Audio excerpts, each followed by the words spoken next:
Bienvenue à tous, nous voilà de nouveau à Marseille pour parler de musique cette fois. Et oui, comme chaque année, le Babel Med Music, le marché mondial des professionnels du show business, nous a donné rendez-vous du 29 au 31 mars au Dock des Suds pour sa 8e édition. Entre crise mondiale, téléchargement légal et illégal, la création musicale n'a pas cessé de se développer. Plusieurs alternatives se présentent aujourd'hui pour sauver le disque de sa crise, mais sont-elles vraiment efficaces? Voilà, nous sommes de l'agence Copac Casa Tropical Musica. Nous sommes basés à Paris et à Bruxelles. Donc nous organisons des tournées musicales et la communication, la production des artistes d'Afrique et des Caraïbes. Bien sûr, la crise est partout, mais la seule chose, ça dépend des producteurs, comment il est en train de s'y prendre pour le marché. Je crois que cette crise ne va pas trop se développer vraiment en Afrique à cause de problèmes de technologie. Parce qu'en Europe, aux États-Unis, il y a facilement des problèmes de chargement, alors qu'en Afrique, beaucoup de personnes n'ont pas des ordinateurs pour faire le chargement. Donc ils vont préférer plutôt acheter des cassettes à moins cher ou des CD à moins cher. Si l'Afrique reste un cas à part comme d'habitude, en Allemagne, France, Angleterre et l'Espagne, c'est tout autre chose. Yes, we feel that crowds in Germany too. There's a lot of festivals also which didn't happen this year. And as I said, mainly I fight because people don't give us the chances that we bring new, fresh artists into the festivals, into the concert halls. Like touring, if you don't have a PR, an album on the market and marketing, promotion behind it is nearly impossible, you know? Like we have to even pay on top that people book them.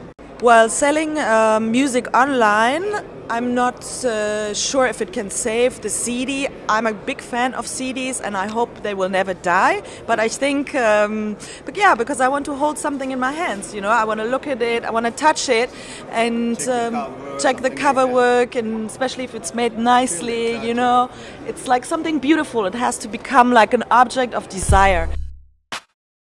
Alors, le réseau Tréma, donc c'est un réseau de musique actuelle sur l'ensemble de la région PACA. C'est un réseau qui a été créé en 2006 à l'initiative de certains adhérents de la FEDUROC et de la FSJ. Donc aujourd'hui, on est à 19 membres adhérents sur l'ensemble de la région, donc on a tous les départements qui sont représentés. Essentiellement, ce sont des adhérents salles de diffusion, MJC, SMAC ou autres. Et on a voulu aussi, il y a eu une volonté d'ouvrir sur la filière musique actuelle, donc on a aussi des producteurs et des labels indépendants. Effectivement, la crise du disque, elle touche tout le monde, elle touche beaucoup de gens, beaucoup d'artistes. Donc on voit effectivement, avant les artistes avaient quand même certains revenus et une certaine diffusion via ce support disque. Aujourd'hui, maintenant, ça chute. Et du coup, on a beaucoup d'artistes qui se rapprochent de la scène justement pour faire plus de live, plus de scènes, etc. Et donc, bon, ben, ça se bouscule un peu aussi au portillon. Donc effectivement, je pense qu'il faut trouver une nouvelle façon de vendre justement du support. Alors là, on parle voilà, de tout ce qui est numérique, etc. Bon, il y a une crise qui ne concerne pas uniquement le disque. Je pense que la crise, elle concerne notre métier et la culture en général. Le disque fait partie intégrante du développement d'un artiste, mais il n'y a pas que le disque qui est en crise. Je pense que c'est toute notre filière qui est en crise. Donc il faut repenser la position du disque dans le développement d'un artiste. Le disque est indispensable pour un artiste, c'est-à-dire qu'en fait, si l'artiste n'a pas de disque, c'est plus compliqué de diffuser ses concerts, dans la mesure où disque dit promo, dit visibilité, dit passage radio. Donc on a besoin du support du disque, qui est un passeport aujourd'hui pour les artistes, beaucoup plus qu'un produit destiné à la vente pour moi. Donc le disque est important dans la stratégie de lancement d'un artiste en développement. On a besoin de la vente en ligne parce qu'aujourd'hui les modes de consommation de la musique ont changé et les personnes qui aiment la musique, alors il y a deux types de personnes, il y a les gens qui vont télécharger parce que c'est plus simple, on peut télécharger un titre ou tout un album, et puis il y a toujours une catégorie de personnes qui aiment acheter le support physique, le disque, le CD. Moi-même j'adore acheter les CD parce qu'on a une pochette, on a un produit en main, donc je pense que les deux sont complémentaires, mais la vente en ligne devient très importante pour diffuser les artistes bien évidemment.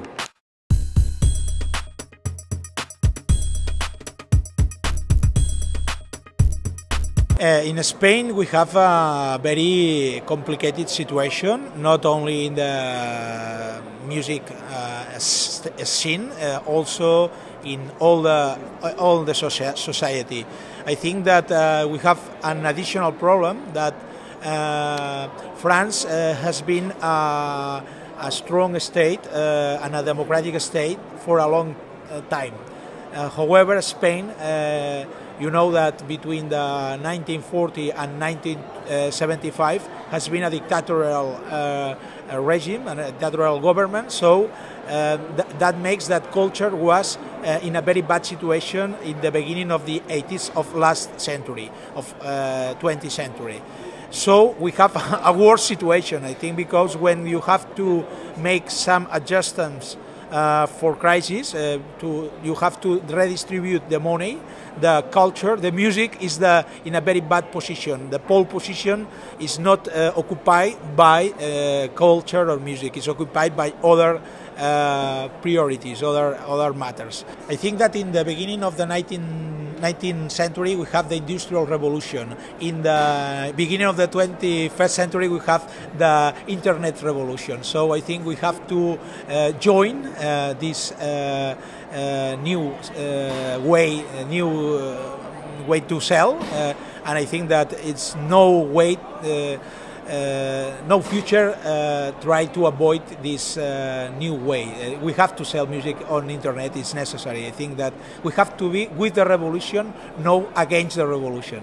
Well, in the past few years, I mean, I guess it's since the kind of internet music revolution, people in the UK have felt like they're really suffering from that, because where it used to be that you would do a tour to promote sales of a CD, now you make a CD and use that to promote, to sell a tour. But what it does mean is that the artists that I work for example, the Destroyers, who are a big Balkan band in the UK, when they go and do their tours, they make lots more money from selling CDs as kind of a piece of memorabilia from the concert than they do from just getting paid the fee alone. So people, even though people will download stuff on the internet all the time and they can get access to whatever music they want for free, they really value a memento of an experience. So I found that with the artists that Professional Incredibles represent, they're selling a lot more CDs at concerts, and because of that they're paying a lot more attention to the aesthetic of the CD, like the way it looks.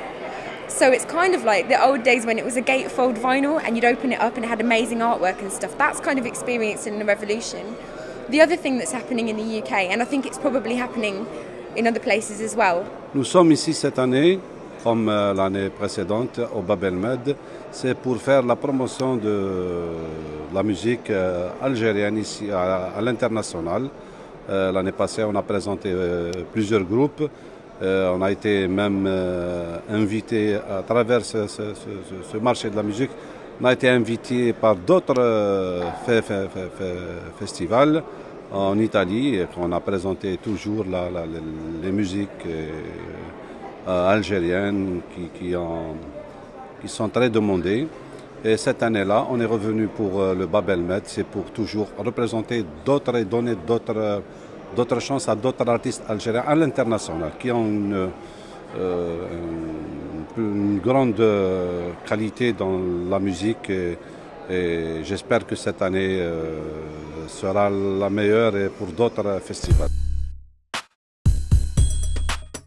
Bon, on est en pleine crise depuis même 5 ans maintenant, mais comme toute crise, je pense qu'on va s'en sortir encore renforcé, encore plus fort, parce que justement le métier, on va dire, va faire son travail et va un peu nettoyer tout ce qui était autour qui disons ne travaillaient pas comme il fallait, et vont rester des sociétés qui travaillent bien. Et je pense que la production va s'améliorer parce que tout le monde va essayer de faire de mieux en mieux.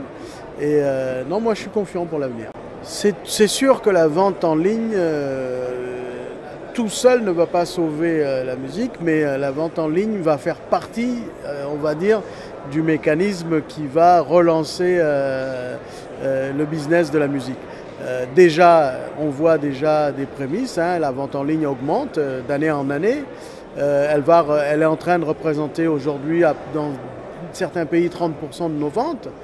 Je pense que très vite elle va arriver à 50% et le disque physique fera l'autre partie. Notre label c'est Colombe Records On fête nos 10 ans d'existence aujourd'hui, donc c'est un label qui produit tous mes disques, nos créations scéniques. Et aujourd'hui, nous sommes dans une logique de compagnie, car il y a la chanteuse sud-africaine Sibongile Mbambo qui m'accompagne dans mon trio avec Pierre-Laurent Bertolino. Aujourd'hui, nous accompagnons son projet solo, c'est Sibongile Mbambo en quartet.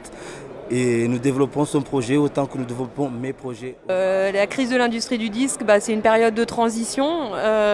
On espère que ça va déboucher sur une nouvelle économie.